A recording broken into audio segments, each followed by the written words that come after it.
Hello everyone, welcome to my YouTube channel Chanakya Niti classes. जैसा कि हम बोल रहे हैं कि डेली जो है रेलवे समान अध्ययन और रेलवे समान विज्ञान दोनों का होमवर्क टेलीग्राम चैनल पे अपलोड किया जाता है और उसी से फिर यहाँ पे ग्रुप डिस्कशन और प्लस पूछा जाता है। दोनों चीज़ होने के बाद जो है आपका जो भी कंसेप्ट है क्लियर हो जाएगा, प्लस क्वेश्चन याद रहेगा। मेन अभी है कि पढ़ा हुआ याद कैसे रखे, तो इसी के द्वारा ही याद रखा जाएगा, पूछने से और बार बार सुनने से और बार बार पढ़ने से। तो एक बार आप लोग वहाँ देख लेते होंगे तो एक बार, और दूसरा बार आप लोग यहाँ पे सुन लीजिएगा तो पूरी तरह से आपको याद हो जाएगा। तो आइए हम पेज नंबर कल 4 दिए थे होमवर्क में, उसी से हम क्वेश्चन पूछते हैं। समान अध्ययन का पेज नंबर 4 जो कि था संपूर्ण ब्रह्मांड एवं हमारा सौरमंडल। इसका टॉपिक था संपूर्ण ब्रह्मांड एवं हमारा सौरमंडल। तो आइए हम संपूर्ण ब्रह्मांड के बारे में जानेंगे और सौरमंडल के बारे में जानेंगे। तो आप लोग बताइएगा, पृथ्वी को घेरने वाले आकाश को क्या कहते हैं? तो ब्रह्मांड कहते हैं। पृथ्वी को घेरने वाले आकाश को क्या कहते हैं? ब्रह्मांड। ब्रह्मांड का अध्ययन क्या कहलाता है? कॉस्मोलॉजी। ब्रह्मांड का अध्ययन क्या कहलाता है? कॉस्मोलॉजी। ब्रह्मांड में लगातार प्रसार की घटना को क्या कहते हैं? तो बिग बैंग। ब्रह्मांड में लगातार प्रसार की घटना को क्या कहते हैं? Big bang. और ब्रह्मांड की उत्पत्ति में सर्वाधिक मान्य सिद्धांत, यानी सिद्धांत तो बहुत सारा दिए हैं, सभी अलग अलग दिए हैं, लेकिन सर्वाधिक मान्य सिद्धांत जो है वो महाविस्फोट सिद्धांत यानी बिग बैंग थ्योरी है। जैसे डुअल स्टार है, बहुत सारा सिद्धांत है, लेकिन उसमें सबसे सर्वाधिक मान्यता प्राप्त है तो बिग बैंग थ्योरी की। ठीक है। और बिग बैंग का सिद्धांत का प्रतिपादन किसने किया? तो जॉर्ज लामिथिए ने। जॉर्ज लामिंटर इसमें दिया है या जॉर्ज लामिथिए आएगा, तो आप लोग जो आएगा उसको देखकर कर लीजिएगा। तो कौन किया बिग बैंग का सिद्धांत का प्रतिपादन? कौन किया? जॉर्ज लामिथिए। ठीक है। और जो कि कब किया? तो 1894 और 96 के बीच। ठीक है। आधुनिक खगोल शास्त्र का जनक किसे कहा जाता है? तो कॉपरनिकस को। आधुनिक खगोल शास्त्र का जनक किसे कहा जाता है? कॉपरनिकस। कॉपरनिकस कहाँ के रहने वाले हैं? पोलैंड के। तो आधुनिक खगोल शास्त्र का जनक किसे कहा जाता है? कॉपरनिकस। और कहाँ के रहने वाले हैं? पोलैंड के रहने वाले हैं। सूर्य सौरमंडल का केंद्र है और पृथ्वी उसकी परिक्रमा करता है, किसने कहा था? कॉपरनिकस। सूर्य सौरमंडल का केंद्र है और पृथ्वी उसकी परिक्रमा करता है, किसने कहा था? कॉपरनिकस। और यही एक क्वेश्चन और समझिएगा, पृथ्वी ब्रह्मांड का केंद्र है और ये सूर्य इसकी परिक्रमा करता है, किसने कहा था? टॉलमी ने। ठीक है। तो सूर्य सौरमंडल का केंद्र है और पृथ्वी इसकी परिक्रमा करता है, किसने कहा? कॉपरनिकस। और पृथ्वी ब्रह्मांड का केंद्र है और सूर्य इसकी परिक्रमा करता है, किसने कहा? टॉलमी ने। ठीक है। ये दोनों क्वेश्चन में कंफ्यूज नहीं होइएगा। ग्रहों के गति का नियम का प्रतिपादन किसने किया? तो केपलर ने। ग्रहों का गति का नियम का प्रतिपादन किसने किया? केपलर ने। कहाँ के रहने वाले? जर्मनी के। ठीक है। और कॉपरनिकस कहाँ के रहने वाले हैं? तो पोलैंड के। ठीक है। ब्रह्मांड का लगातार विस्तार हो रहा है, किसने बताया? ब्रह्मांड में लगातार विस्तार हो रहा है, किसने बताया? तो एडविन हब्बल ने 1920 में बताया था। एडविन हब्बल ने बताया कि ब्रह्मांड का लगातार विस्तार हो रहा है। कब बताया था? तो 1920 में। ठीक है। सौरमंडल का विकास कब हुआ था? तो 4.5 अरब वर्ष पूर्व, यानी 4.5 अरब वर्ष पूर्व पहले 4.5 अरब वर्ष पूर्व पहले हुआ था सौरमंडल का विकास। अभी जो हम लोग सौरमंडल देख रहे हैं, जैसे हम लोग का जन्म कब हुआ था? 2002 में, उसी तरह इसका जो विकास हुआ था सौरमंडल का विकास 4.5 अरब वर्ष पूर्व। ठीक है। ब्रह्मांड का मौलिक कण है, किसने कहा? हिग्स बोसान ने। हिग्स बोसान ने कहा ब्रह्मांड मौलिक कण है। ठीक है। हिग्स बोसान का अन्य नाम क्या है? तो गॉड पार्टिकल। हिग्स बोसान का अन्य नाम क्या है? God particle. सर्न कहाँ स्थित है? जहां लार्ज हेड्रोन कोलाइडर मशीन द्वारा 2010 में हिग्स बोसान के निर्माण का प्रयास हुआ था। तो सर्न कहाँ स्थित है? तो जेनेवा में। ठीक है। सर्न कहाँ स्थित है? जेनेवा में। ब्रह्मांड की आयु कितनी है? लगभग कितनी है? तो 13 बिलियन वर्ष। ब्रह्मांड की आयु कितनी है? 13 बिलियन वर्ष। ब्रह्मांड का व्यास कितना है? तो 10⁻8 प्रकाश वर्ष। ब्रह्मांड की आयु कितनी है? नहीं, आयु पूछ रहे। ब्रह्मांड की आयु 13 बिलियन वर्ष। और ब्रह्मांड की व्यास पूछे तो 10⁻8 प्रकाश वर्ष। तो आयु पूछे तो 13 बिलियन और व्यास पूछे तो 10⁻8 प्रकाश वर्ष। ठीक है। ब्रह्मांड में विस्फोटी तारा क्या कहलाता है? तो अभिनव तारा या सुपरनोवा। ब्रह्मांड में जो विस्फोटित तारा है उसे क्या कहते हैं? तो अभिनव तारा या सुपरनोवा। ठीक है, सुपरनोवा जो है क्या, मृत्यु प्राय तारे का विस्फोट अवस्था, जो मतलब मृत्यु प्राय, जबकि अंत अवस्था होते हैं उसे मृत्यु प्राय तारे की अवस्था कहते हैं। तो सुपरनोवा मृत्यु प्राय तारे की विस्फोट अवस्था है। एक वर्ष में प्रकाश द्वारा तय की गई दूरी को क्या कहलाता है? प्रकाश वर्ष। एक वर्ष में प्रकाश द्वारा तय की गई दूरी को क्या कहलाता है? प्रकाश वर्ष। खगोलीय दूरी का सबसे बड़ा मात्रक क्या है? तो पारेषक। खगोलीय दूरी का सबसे बड़ा मात्रक पारेषक। एक पारेषक बराबर कितना होता है? तो 3.26 प्रकाश वर्ष, यानी 3.26 प्रकाश वर्ष। ठीक है, एक पारेषक बराबर 3.26 प्रकाश वर्ष। ठीक है, प्रकाश वर्ष का मात्रक क्या है? दूरी। प्रकाश वर्ष का मात्रक क्या है? दूरी। और एक पारेषक बराबर कितना होता है? 26 प्रकाश वर्ष। ठीक है, याद रखिएगा इसको। उसके बाद देखिएगा, एक प्रकाश वर्ष बराबर होता, वो एक पारेषक बराबर होता था 3.26 प्रकाश वर्ष। और यहाँ देखिएगा एक प्रकाश वर्ष बराबर, तो ये हो जाएगा 9.46 गुने 10⁻12 किलोमीटर या 9.46 गुने 10⁻15 मीटर। ठीक है, इसको याद रखिएगा, 9.46 गुने 10⁻12 किलोमीटर या 9.46 गुने 10⁻15 मीटर। ठीक है, आकाश गंगा है क्या, मतलब आकाश गंगा कैसी? गैस, बादलों, धूल कण और अरबों तारों का समूह को आकाश गंगा कहते हैं। गैस, धूल कण और अरबों तारों के समूह को आकाश गंगा कहते हैं। हमारी आकाश गंगा का नाम क्या है? दूध मेखला। हमारी आकाश गंगा का नाम है दूध मेखला। हमारी आकाश गंगा का नाम क्या है? दूध मेखला। हमारा सौर मंडल या सूर्य जिस आकाश गंगा में स्थित है उसे क्या कहते हैं? तो दूध मेखला। ठीक है, हमारा सौर मंडल या सूर्य जिस आकाश गंगा में स्थित है उसे क्या कहते हैं? दूध मेखला। आकाश गंगा की आकृति कैसी है? तो नहीं, सर्पिलाकार। आकाश गंगा की आकृति कैसी है? तो सर्पिलाकार। आकाश गंगा की सबसे नजदीकी मंदाकिनी का नाम क्या है? तो देवयानी। सबसे आकाश गंगा का जो नजदीक मंदाकिनी है उसका नाम क्या है? तो देवयानी या एंड्रोमेडा इंग्लिश में बोलते हैं उसके। ठीक है, आकाश गंगा मंदाकिनी को सर्वप्रथम किसने देखा तथा बृहस्पति ग्रह को खोजा था? किसने? गैलीलियो ने। बृहस्पति ग्रह का खोज किसने किया? गैलीलियो ने। और यही सर्वप्रथम आकाश गंगा की मंदाकिनी को सर्वप्रथम देखा था। ठीक है, नेबुला यानी निहारिका है, तो अंतरिक्ष में धूल और गैसों का एक विशाल बादल। अंतरिक्ष में धूल और गैसों का विशाल बादल को नेबुला कहते हैं या नेबुला है। ठीक है, नंगी आंखों से देखने वाले नेबुला को क्या कहते हैं? ओरियन। नंगी आंखों से देखने वाले नेबुला को क्या कहते हैं? ओरियन। पल्सर होते हैं, तो तेजी से घूमने वाले न्यूट्रिएंट तारे को पल्सर होते हैं कहते हैं, यानी पल्सर होते हैं, यानी पल्सर गाड़ी आप लोग देखे होंगे, तो तेजी से घूमने वाले न्यूट्रिएंट, पल्सर बहुत तेजी से घूमता है। उसी तरह से याद रखिएगा, पल्सर होते हैं तो तेजी से घूमने वाली न्यूट्रिएंट तारे। ठीक है, ब्रह्मांड का प्रकाश स्तंभ क्या कहलाता है? तो पल्सर कहलाता है। ब्रह्मांड का प्रकाश स्तंभ क्या कहलाता है? पल्सर। तारों में ऊर्जा का स्रोत क्या है? नाभिकीय संलयन। तारों में ऊर्जा का स्रोत नाभिकीय संलयन। ठीक है, उसके बाद देखिएगा, तारों का मुख्य घटक क्या है? तो हाइड्रोजन व हीलियम। तारों का मुख्य घटक क्या है? हाइड्रोजन व हीलियम।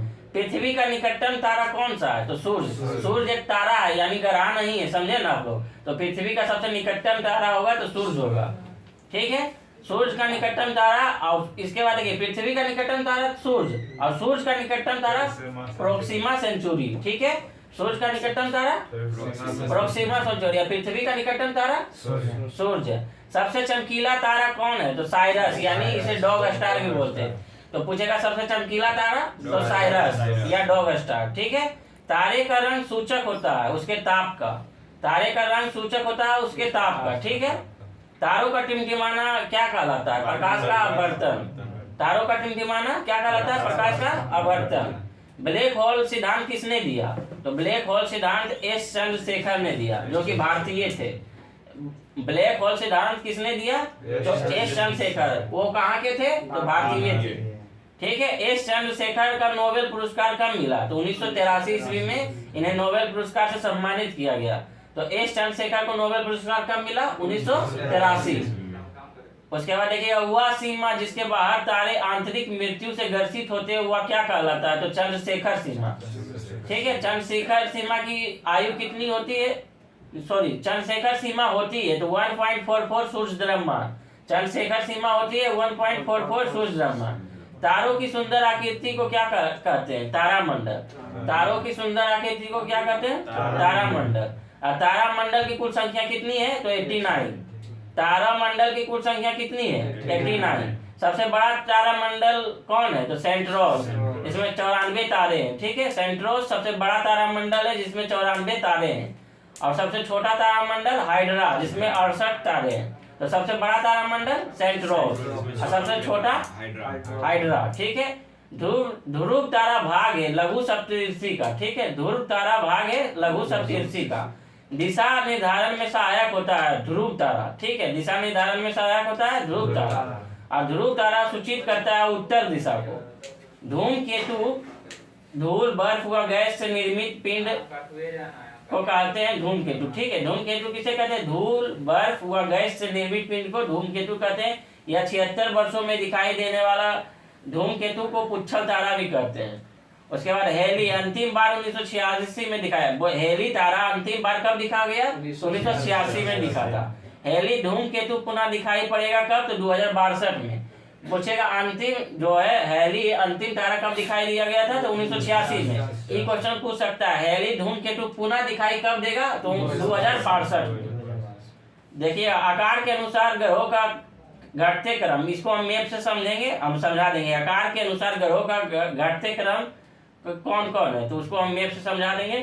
सूर्य से दूरी के अनुसार ग्रहों का बढ़ते क्रम, ये भी हम मैप से समझा देते हैं, यहाँ बता देते हैं। घटते क्रम में आकार के अनुसार ग्रहों का क्रम, घटते क्रम, तो बृहस्पति सबसे बड़ा है, उसके बाद शनि है, उसके बाद पृथ्वी है, उसके बाद मंगल है, उसके बाद देखिएगा शुक्र है, उसके बाद मंगल एवं बुध है। ठीक है, उसके बाद देखिएगा जो है सूर्य से दूरी के अनुसार, तो सूर्य पहले बुध है, उसके बाद शुक्र है, उसके बाद पृथ्वी है, उसके बाद मंगल है, उसके बाद बृहस्पति है, उसके बाद शनि है, उसके बाद अरुण है और उसके बाद वरुण है। अरुण वरुण में कंफ्यूज मत होइएगा, हमारे गांव में एक तो अरुण बाबा और वरुण लड़का। ठीक है, तो उसमें अरुण पहले आएगा, वो क्योंकि वो बड़े थे और वरुण छोटे थे, इस तरह से याद रखिएगा। तो सबसे पहले कौन कौन है देखिएगा? बुध है, शुक्र है, उसके बाद पृथ्वी है, उसके बाद मंगल है, पृथ्वी के बाद मंगल, उसके बाद बृहस्पति, उसके बाद शनि, उसके बाद अरुण, उसके बाद वरुण। ठीक है, सूर्य का केंद्रीय भाग क्या कहलाता है? कोर या केंद्र। समझे, सूर्य का केंद्रीय भाग क्या कहलाता है? कोर या केंद्र। सूर्य का केंद्र का तापमान कितना है? तो 15 एम डिग्री सी। ठीक है, सूर्य का केंद्र का तापमान कितना है? तो 15 एम डिग्री सी। सूर्य की सतह का तापमान कितना है? तो 6000 डिग्री सेल्सियस। ठीक है, और सूर्य की बाह्यतम परत को क्या कहते हैं? तो क्रीट या कोरोना कहते हैं। सूर्य की बाहरी परत को क्या कहते हैं? तो क्रीट या कोरोना। कोरोना उत्सर्जित करता है एक्स किरणें। कोरोना कौन सी किरणें उत्सर्जित करता है? एक्स किरणें। सूर्य की दीप्तिमान सतह क्या कहलाता है? प्रकाश मंडल या फोटोस्फीयर। ठीक है, आप लोग ध्यान दीजिए इधर। सूर्य का दीप्तिमान सतह कहलाता है क्या? फोटोस्फीयर या प्रकाश मंडल। प्रकाश मंडल के ऊपरी भाग जो प्रकाशमान नहीं होता है उसे वर्णमंडल कहते हैं। ठीक है, सूर्य का प्रमुख संगठक है हाइड्रोजन, हीलियम और अन्य तत्व। हाइड्रोजन कितना परसेंट? 71%। हीलियम कितना परसेंट? 26.5%। अन्य तत्व कितना?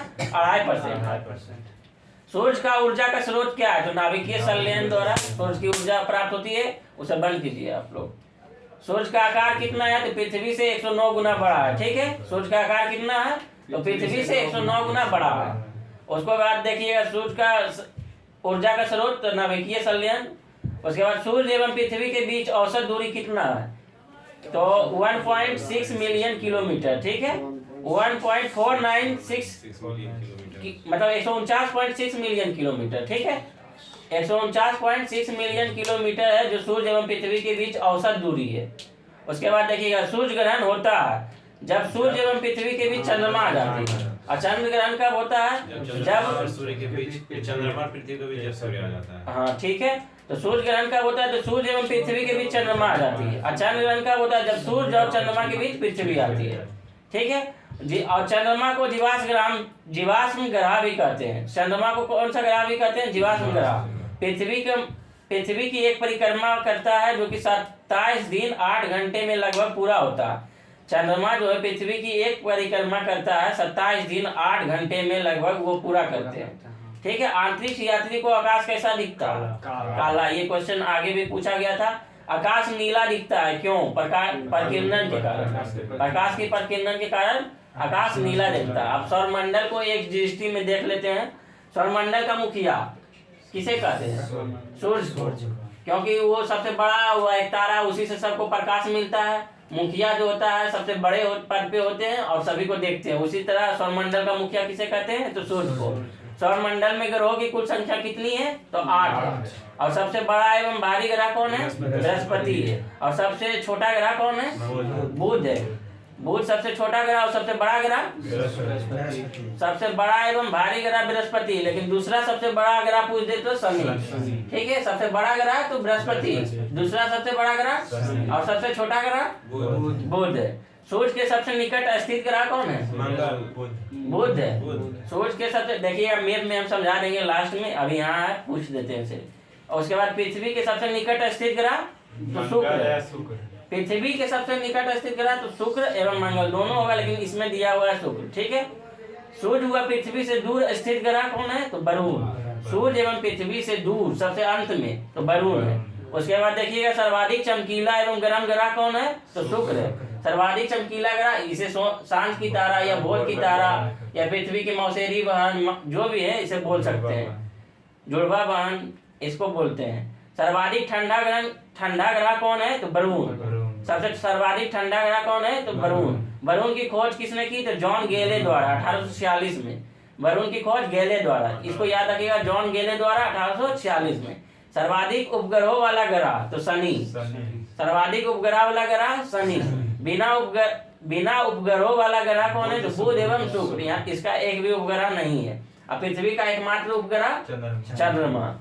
ठीक है। उसके बाद देखिएगा लाल हुआ हरा क्रमशः कौन कौन सा ग्रह को कहते हैं? तो मंगल को लाल ग्रह भी कहते हैं और वरुण को हरा ग्रह कहते हैं। और सबसे ठंडा ग्रह कौन है? तो वरुण है, उसे सब हरा ग्रह भी कहते हैं। और मंगल को लाल ग्रह कहते हैं। मंगल को लाल ग्रह कहते हैं। हरा ग्रह किसे कहते हैं? वरुण को। पीला तथा नीला, बृहस्पति को पीला और नीला पृथ्वी को। तो एक बार देख लीजिएगा, लाल ग्रह मंगल को, हरा ग्रह वरुण को। लाल ग्रह उसके लाल ग्रह मंगल को और हरा ग्रह वरुण को। और पीला ग्रह बृहस्पति को और नीला ग्रह पृथ्वी को। पीला ग्रह किसे कहते हैं? बृहस्पति को। और लेटा हुआ ग्रह किसे कहते हैं? तो अरुण को कहते हैं। और सर्वाधिक गैसों से घिरा हुआ ग्रह अरुण को कहते हैं। यूरेनस की खोज किसने की? तो हर्शेल द्वारा। यूरेनस की खोज किसने की? तो हर्शेल द्वारा। यूरेनस किसे कहते हैं? अरुण को ही इंग्लिश में यूरेनस कहते हैं। तो अरुण की खोज किसने की? तो हर्शेल द्वारा 1781 में। सबसे कम घनत्व वाला ग्रह कौन सा है? सबसे कम घनत्व वाला ग्रह कौन है? तो शनि है। सबसे कम घनत्व वाला ग्रह शनि। पृथ्वी की बहन या सौंदर्य का देवता किसे कहते हैं? शुक्र को। भोर या सांझ का तारा किसे कहते हैं? शुक्र को। शुक्र को इंग्लिश में क्या कहते हैं? वीनस। बुध को मरकरी, पृथ्वी को अर्थ। ठीक है, उसी तरह याद रखिएगा। और देखिएगा सबसे छोटा ग्रह कौन सा है? बुध। और उसके बाद सबसे छोटा उपग्रह कौन सा है? तो डिमोस। इसमें कंफ्यूज मत होइए। सबसे छोटा ग्रह बुध और सबसे छोटा ग्रह उपग्रह डिमोस। ठीक है। और सबसे बड़ा उपग्रह गैनीमेड जो कि बृहस्पति का है। ठीक है। उसके बाद देखिए फोबोस एवं डिमोस उपग्रह किसका? मंगल का। ये बार-बार क्वेश्चन शायद पूछा भी जाता है। फोबोस एवं डिमोस उपग्रह मंगल। शनि का सबसे बड़ा उपग्रह टाइटन। शनि का सबसे बड़ा उपग्रह टाइटन। शनि ग्रह में बलयों की संख्या कितनी है? तो 7 है। ठीक है। शनि ग्रह में बलयों की संख्या कितनी है? तो 7। शनि के रिंग्स के खोजकर्ता कौन है? तो गैलीलियो। गैलीलियो द्वारा शनि के रिंग्स के इसे खोजकर्ता कहा गया। सबसे तेज एवं सबसे धीमी गति से परिभ्रमण करने वाला ग्रह कौन सा है? तो बृहस्पति। सबसे बड़ा है इसलिए सबसे धीमी करता है। तो बृहस्पति जो है सबसे तेज जो है बृहस्पति तथा सबसे धीमी शुक्र परिभ्रमण करने वाला ग्रह है। सबसे कम समय में सूर्य की परिक्रमा करने वाला ग्रह बुध। 88 दिनों में यह परिक्रमा करता है। पृथ्वी की विपरीत दिशा पूर्व से पश्चिम में चक्कर लगाने वाला ग्रह कौन कौन है? तो शुक्र और अरुण। शुक्र और अरुण जो है पूरब से पश्चिम लगाता है। बाकी सभी ग्रह जितना भी है पश्चिम से पूर्व की ओर लगाता है। ठीक है। और पृथ्वी के सबसे निकट तारे का प्रकाश पृथ्वी पर पहुंचने में लगा समय कितना है? पृथ्वी का सबसे निकट तारे का प्रकाश पृथ्वी पर पहुंचने में लगा समय 4.2 वर्ष है। ठीक है। सूर्य तथा चंद्रमा को प्रकाश को पृथ्वी पर पहुंचने में लगा समय, सूर्य तथा चंद्रमा के प्रकाश को पृथ्वी पर पहुंचने में लगा समय कितना है? तो 8.3 मिनट यानी 500 सेकेंड। ठीक है, 8.3 मिनट मतलब सूर्य की प्रकाश तथा चंद्रमा के प्रकाश पृथ्वी पर पहुंचने में कितना समय लगता है? तो इसमें दिया हुआ 8.3 मिनट, और कहीं कहीं 8.16 ऐसे करके दिया रहता है। तो जो आएगा देखिएगा उस ऑप्शन के अनुसार मारना है। उसमें 500 सेकेंड तथा 8.3 मिनट इसमें दिया हुआ है, लेकिन सर्वाधिक मान हम लोग पढ़े 8.16 सेकेंड। ठीक है, उसके बाद देखिएगा भू स्थिर उपग्रहों की ऊंचाई कितना है? तो 36,000 किलोमीटर। भू स्थिर उपग्रहों की ऊंचाई कितना है? तो 36,000 किलोमीटर। क्षुद्र ग्रह स्थित है मंगल और बृहस्पति के बीच, देखिएगा तो क्षुद्र ग्रह अवस्थित होगा। ठीक है, मंगल और बृहस्पति के बीच में, जो कि मैप में हम समझा देंगे। सबसे बड़ा क्षुद्र ग्रह कौन सा है? तो सेरेस। अब पृथ्वी का एकमात्र उपग्रह कौन सा है? पृथ्वी का एकमात्र उपग्रह चंद्रमा। ठीक है, पृथ्वी का एकमात्र उपग्रह चंद्रमा। सी ऑफ ट्रैंक्विलिटी स्थित है चंद्रमा पर, सी ऑफ ट्रैंक्विलिटी स्थित है चंद्रमा पर। बौना ग्रह किसे कहते हैं? प्लूटो, यानी सेरेस, एरिस या यम इसी का नाम है। प्लूटो का खोज 1930 में टैम्बोग ने किया था। ग्रहों का इसे अब ग्रहों की श्रेणी से हटा दिया गया है। 2006 की पराग में बैठक हुआ। ये क्वेश्चन पूछ सकता है प्लूटो की खोज कब हुआ था? तो 1930 में टॉमबर्ग ने। ग्रहों की श्रेणी से कब हटाया गया? तो 2006 में। कहाँ पर हुआ था इसका बैठक? प्राग में। ठीक है, तो ब्रह्मांड के बारे में इतना ही था जो कि हम सब पूछ दिए हैं। उसके बाद हम लोग थोड़ा सा दिखा देते हैं मैप में। आपको दिख रहा भाई मैप? ठीक है, तो देखिएगा आप लोग पहले इसे आंतरिक ग्रह यानी आंतरिक ग्रह या पार्थिव ग्रह कहते हैं। तो पार्थिव ग्रहों की संख्या या आंतरिक ग्रहों की संख्या 4। 1 2 3 4। कौन कौन? सूर्य से देखिएगा, सूर्य पहले आएगा बुध, उसके बाद शुक्र, उसके बाद पृथ्वी, उसके बाद मंगल। ठीक है, बुध शुक्र पृथ्वी मंगल, बुध शुक्र पृथ्वी मंगल। ठीक है, उसके बाद देखिएगा इधर बृहस्पति है, उसके बाद शनि है, उसके बाद अरुण है, उसके बाद वरुण है। सबसे दूर ग्रह देखिएगा, यहाँ सूर्य से सबसे दूर ग्रह वरुण। ठीक है, सूर्य से सबसे दूर ग्रह कौन है?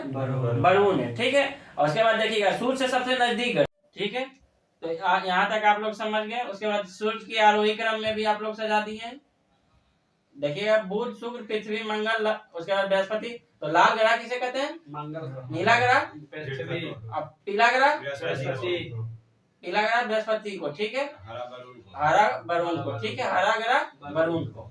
अब आकार के अनुसार अवरोही क्रम में सजाइए। ठीक है, आकार के अनुसार बोल रहा है, तो यानी अवरोही मीन्स घटते क्रम।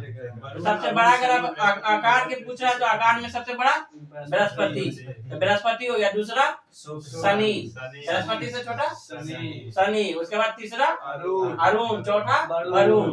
ठीक है, उसके बाद पांचवा पृथ्वी, छठा शुक्र, सातवां मंगल, आठवां बुध। तो आकार के अनुसार बोलेगा। ये सब बीपीएससी में इसका क्वेश्चन है, समझे ना? पूछ देगा मिलान कीजिए, आकार के अनुसार दे देगा, उसके बाद मिलान कीजिए। तो यहाँ मैप से समझना बहुत जरूरी है, और मैप के कारण ही आप लोग क्वेश्चन कर पाइएगा। बड़ा बड़ा एग्जाम में बैठिएगा तो मैप के कारण ही। ऐसे तो रटने के लिए तो आप रट सकते हैं, जैसा हम पूछ रहे हैं, याद भी होगा इससे। तो अध्ययन हम पूछ दिए। अब दूसरा विज्ञान से हम क्वेश्चन पूछते हैं। विज्ञान का भी होमवर्क में पेज नंबर 4 दिया गया था, तो आज हम इसका क्वेश्चन पूछते हैं। ठीक है, पेज नंबर 4 बताइएगा आप लोग। जब इस्पात जैसी धातु की छड़ को, जैसे देखिएगा, जब इस्पात जैसी धातु की छड़ को इसकी प्रत्यास्था सीमा से बढ़ाकर ताना जाता है तो क्या बन जाता है? प्लास्टिक। तो यह प्लास्टिक बन जाता है। उसके बाद देखिएगा, एक अवशोषित खोखले गोलक के अंदर किसी जगह विद्युत क्षेत्र का मान होता है तो शून्य मान होता है। ठीक है, स्प्रिंग नियंत्रित उपकरणों में प्रयोगात्मक घंटे के दौरान उपकरणों की डैश पर रखकर पाठ्यांक के लिए जाने का सुझाव दिया जाता है, तो ऊर्ध्वाधर। ठीक है, शुद्ध रूप से प्रेरणिक एक विद्युत परिपथ में धारा की वोल्टता के कितना है? तो ठीक 90 डिग्री द्वारा। पीला, हरा एवं लाल रंगों के स्पेक्ट्रम के लिए श्वेत प्रकाश को चलाया जाता है सफेद फिल्टर से होकर। ठीक है, कौन हाइपोथैलेमस से संदेश पाता है और अंतःस्रावी ग्रंथि को संप्रेषित करता है? तो पीयूष ग्रंथि को। हाइपोथैलेमस हमें पीयूष ग्रंथि को सूचित करता है और तुरंत संदेश पहुंचाता है। कोई भी चीज आपका, जैसे यहाँ हाथ कट गया तो तुरंत संदेश पहुंचाएगा पीयूष ग्रंथि में। या आप लोग गर्म चीज छू दीजिएगा तो देखिएगा तुरंत संदेश यहाँ पीयूष ग्रंथि को पहुंचाता है। उसके बाद देखिएगा द्रवीभूत पेट्रोलियम गैस में प्रधानता होते हैं ब्यूटेन और प्रोपेन। ठीक है। वायुमंडलीय स्तर जो रेडियो तरंगों को परावर्तित करता है उसे क्या कहते हैं? तो आयन मंडल। वायुमंडलीय स्तर जो रेडियो तरंगों को परावर्तित करता है उसे क्या कहते हैं? आयन मंडल। आप समझ रहे हैं? जैसे देखिए वायुमंडलीय स्तर रेडियो तरंग आयन मंडल से जाता है, पुनः टकराकर वहां से चला आता है, उसे हम कहते हैं आयन मंडल। ठीक है। प्रकाश का अपवर्तन पद का तात्पर्य क्या है? एक माध्यम से प्रवेश करती है। ठीक है। एक माध्यम से दूसरे माध्यम में प्रवेश करते हैं, समय प्रकाश की किरण का मोड़ना। ठीक है। एक दृश्यमान स्पेक्ट्रम में न्यूनतम तरंगदैर्घ्य वाला रंग कौन है? तो बैगनी। एक दृश्यमान स्पेक्ट्रम में न्यूनतम तरंगदैर्घ्य वाला रंग बैगनी है। सर्वदाता रक्त वर्ग कौन सा? मतलब सर्वदाता यानी ओ जो है सभी को दे सकता है, सभी को दे सकता है। ओ स्फेग्नोमीटर मापता है क्या? रक्तचाप। कल भी क्वेश्चन आया था और यही क्वेश्चन आज घुमा के दिया गया कि रक्तचाप को किससे मापा जा सकता है? स्फेग्नोमीटर से। पृष्ठ तनाव की इकाई क्या है? तो न्यूटन प्रति मीटर।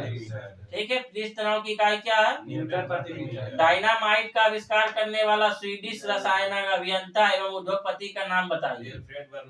Alfred Bernard Nobel. यानी डायनामाइट का आविष्कार किसने किया? तो एल्फ्रेड बर्नार्ड नोबेल।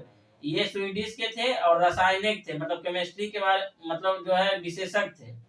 किस रोग के प्रतिरोध के लिए बीसीजी टीका दिया जाता है? टीबी के लिए। बीसीजी का टीका किसके लिए दिया जाता है? टीबी के लिए। ठीक है। गणना में सहायक गणितीय साधन के रूप में लघुगणक की संकल्पना किसने दी? तो जॉन नेपियर ने। और रेडियो धार्मिता की खोज किसने की? तो हेनरी बेक्यूरेल ने। रेडियो धार्मिता की खोज किसने की? ठीक है। रेडियो धार्मिता की खोज किसने की? ये क्वेश्चन बढ़िया है इसलिए बार बार बोल रहे हैं। कौन सी विटामिन बी कॉम्प्लेक्स समूह के संदर्भ में नहीं है? तो एस्कॉर्बिक अम्ल। कौन सी विटामिन बी कॉम्प्लेक्स समूह के संदर्भ में नहीं है? एस्कॉर्बिक अम्ल। दिन के समय पौधे में क्या होता है, मतलब क्या चीज होता है? कार्बन डाइऑक्साइड लेते हैं और ऑक्सीजन छोड़ते हैं, यानी मतलब दिन को जो है कार्बन डाइऑक्साइड अपने ओर खींचता है और ऑक्सीजन वहां से छोड़ता है। ठीक है। शोल्डर यानी शोल्डर जो होता है टाका उसे कहते हैं, मिश्र धातु है, किस किस चीज का बना होता है? शोल्डर जो है टीन तथा सीसा का जो है मिश्र धातु शोल्डर है। ठीक है। प्रेशर कुकर में खाना जल्दी क्यों बनता है? उसमें पानी का क्वथनांक बढ़ जाता है। प्रेशर कुकर में खाना जल्दी क्यों बनता है? पानी का क्वथनांक बढ़ जाता है। कौन सा अक्रिय गैस वायुमंडल में नहीं पाया जाता? रेडॉन। रेडॉन एक खतरनाक जो है अक्रिय गैस है, ये वायुमंडल में नहीं पाया जाता है। पृथ्वी की ओजोन परत प्राणियों के लिए उपयोगी होती है क्योंकि प्रकाश की पराबैंगनी किरणों से बचाती है। मतलब ओजोन परत पृथ्वी के लिए क्यों महत्वपूर्ण है? तो पराबैंगनी किरणों को रोकने के लिए, समझे ना? क्योंकि पराबैंगनी किरण डायरेक्ट पड़ेगी तो कैंसर, त्वचा कैंसर, इस तरह का बीमारी उत्पन्न होने लगेगी। वयस्क मानव में रुधिर की रचना किसके द्वारा की जाती है? तो अस्थिमज्जा द्वारा। वयस्क मानव में रुधिर की रचना किसके द्वारा की जाती है? तो अस्थिमज्जा द्वारा। चमगादड़ अंधेरे में उड़ सकता है क्योंकि उनका मार्गदर्शन और उनके द्वारा उत्पन्न प्रसरप तरंगे द्वारा किया जाता है। मतलब जो प्रसरप तरंगे छोड़ता है उसी के द्वारा वो उड़ सकता है। ठीक है। गर्भाशय में कौन सी पेशी पाई जाती है? तो आरेखी। गर्भाशय में कौन सी पेशी पाई जाती है? तो आरेखी। सेस्ट्रोरीन किस औषधि से बना होता है? सेस्ट्रोरीन किस औषधि से है? तो बुढ़ापा रोकने के लिए मतलब उपयोग किया जाता है। सेस्ट्रोरीन किस औषधि का उपयोग किया जाता है? तो बुढ़ापा रोकने के लिए। झूलापन पड़ता है तो वह सेस्ट्रोरीन का उपयोग करते हैं। जैसे देखिएगा व्लादिमीर पुतिन इसका ज्यादा उपयोग करता है। सूर्य के प्रकाश के संकेंद्रित फोकस यानी करने के लिए किसका उपयोग किया जाता है? उत्तल लेंस का। सूर्य के प्रकाश को संकेंद्रित करने के लिए किसका उपयोग किया जाता है? उत्तल लेंस का। सूर्य का प्रकाश जो उसको एक जगह करने के लिए उत्तल लेंस का उपयोग किया जाता है। विद्युत ऊर्जा को यांत्रिक ऊर्जा में बदलता है कौन सा? विद्युत मोटर।